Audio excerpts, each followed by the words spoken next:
What's up, everybody? This is Moses Johnson. We're on another episode of Prosperous Roots. Today we're going to be talking about the importance of vitamins and minerals. The first things first, you must know, what are vitamins and minerals. Vitamins and minerals are basically the essentials that your body needs for your cells and cell membrane to function. There's a list of them. You have vitamin A, C, E, which are considered your antioxidants. You have D and K. So vitamin A is good for growth, vision, and immunity to disease. Vitamin C is good for collagen formation. Vitamin D is good for your nervous system, immune system, and for your bones. Vitamin E is good to prevent cell and tissue damage, and vitamin K is good for proper blood clotting. Now, when you don't have these vitamins, your doctor may prescribe to you a multivitamin. But the thing with multivitamins is they're synthetic and they don't work as properly as getting your vitamins from fruits, vegetables, nuts, and so forth and so on. And people need to understand that you need vitamins and minerals for your body to function. For an example, when a person is having eye problems or prostate problems, they could be lacking in the mineral zinc. The cell membrane of your eyes and your prostate are made up of the mineral zinc. And when you don't have the mineral zinc, you typically are going to have problems with your eyes and your prostate. That's just for an example. We've been told this myth that milk does the body good, but unfortunately, we're like one of the leading countries in osteoporosis. And the reason being is milk has a high amount of phosphorus, which is another mineral, and we can't utilize the calcium in the milk because of this high amount of phosphorus, which the calcium has to be used for something else, and it's not, getting to our bones. So this high amount of phosphorus is basically blocks the utilization of calcium, if that makes sense. Also, any diet high in sugar, and in America we have, tons of sugar.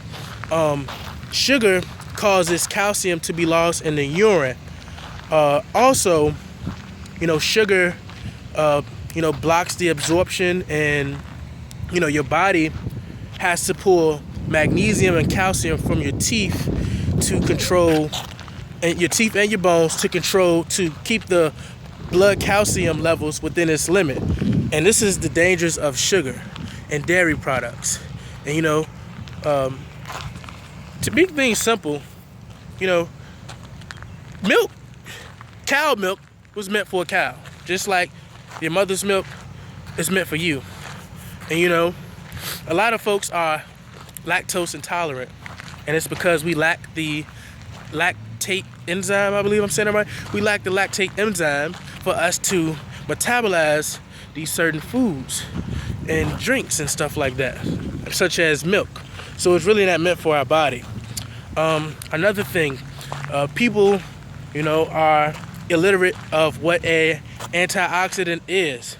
An antioxidant is anything that basically fights against free radicals. I'm gonna give you a good example. So let's say you have a bike, and let's say if you don't paint that bike with the proper paint that it needs, that paint will rust. Rust is the free radical. Rust occurs after oxygen has hit that area, basically becoming oxidized. And what you need is antioxidants to prevent rust. Perfect example of antioxidants is vitamin A, vitamin C, and vitamin E. If you want to eat foods with those three vitamins in it, then you should be all right. Now, I know some of you are probably thinking, well, Moses, where am I going to get my calcium from? You saying all this stuff about milk, but this is the thing.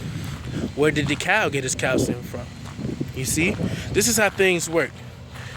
We as humans, we eat we drink the cow milk. The cow eats the plant to get calcium, and the plant gets the calcium from the soil. Okay, so this is why you have, they have markets with organic fruits and other type of fruits. I know this might sound different, but it's going to be together. So the reason this is because organic fruits, typically their soil aren't fertilized in the process of making it. It has all this vitamins and minerals which can be absorbed better. Whereas, regular fruit, they might have some mineral deficiency due to corrupted soil and fertilization. Who knows? But either way, you want to get as much fruits, vegetables, and things like that in your system so you can avoid antibiotics. But, going along back to the calcium, you want to eat the plants that are high in calcium. That's just like with protein. We got other sources of protein, but nowadays, people rather eat meat and get the protein from the animal, which ate the plant, to get protein. So you see how all this works? Everything is connected to one another. The fruit, the vegetables, they get the vitamins and minerals from the soil. We eat the fruit and get the vitamins and minerals from the fruit. And all this is broken down through metabolism, catabolism, all of that good stuff.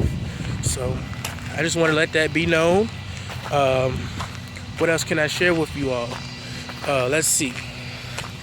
Just always staying hydrated. That's another thing people need to know. A lot of people want to exercise, but one of the simplest things you can do is drink water.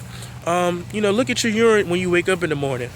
If your piss is, too dark, that's going to be problems. You're basically dehydrated. Or should I say the more scientific word? If your urine is too dark, that's going to be trouble with your exercises. You're dehydrated. You don't have enough water in your system to even sweat. You pumping Kool-Aid. I'm just playing. But but seriously though, take care of your body. Stay away from antibiotics. Get as much antioxidants as possible. And just get your minerals, man. You need those. You see, a lot of products contain fluoride, which can break down the enamel on our teeth. It helps speed up the process of you losing your teeth. So that's why calcium and magnesium is needed. But the problem with milk is we can't get the calcium, the proper amount of calcium from it because of the high amounts of phosphorus. Not to mention the sugar in it. And sugar, it just robs your body. Anybody trying to lose weight, avoid as much sugar as possible. A bowl of cereal, you got sugar in the cereal, sugar in the milk, and then you adding sugar. That's just a death for your blood sugar levels. So if you want to lose weight, honestly, it's to cut out as much sugar. Your body, it needs fat. You have essential fat and stored fat. And, fats, vitamin E, are needed for your cell to prevent cell and tissue damage. So all fat isn't bad as you think. The biggest cause for Americans is sugar. And what they do is, on these products, they tell us that these products are low in fat, but you didn't look at the back of the label. That's why we must come calorie literate, because the back of these labels, they'll say they're low in fat, but then you look at the back, they got double the amount of sugar. So with any person that's trying to market their food, they don't really care about health and wellness. They care more about shelf life. How can we market this? Does it taste good? This is what these people care about. And you're in a war that you don't even know you're in. And that's the thing I'm trying to enlighten people. I feel like it's my job to let people know and become literate of certain things so we can make healthier decisions, so we can keep our lifespan longer. You know what I mean? So some things you think that are helping you are actually hurting you, and they're just promoting it just because it has a long shelf life. All in all, that's all I have to say. This is the end. This is Prosperous Roots. Hope you all have a good day, and peace.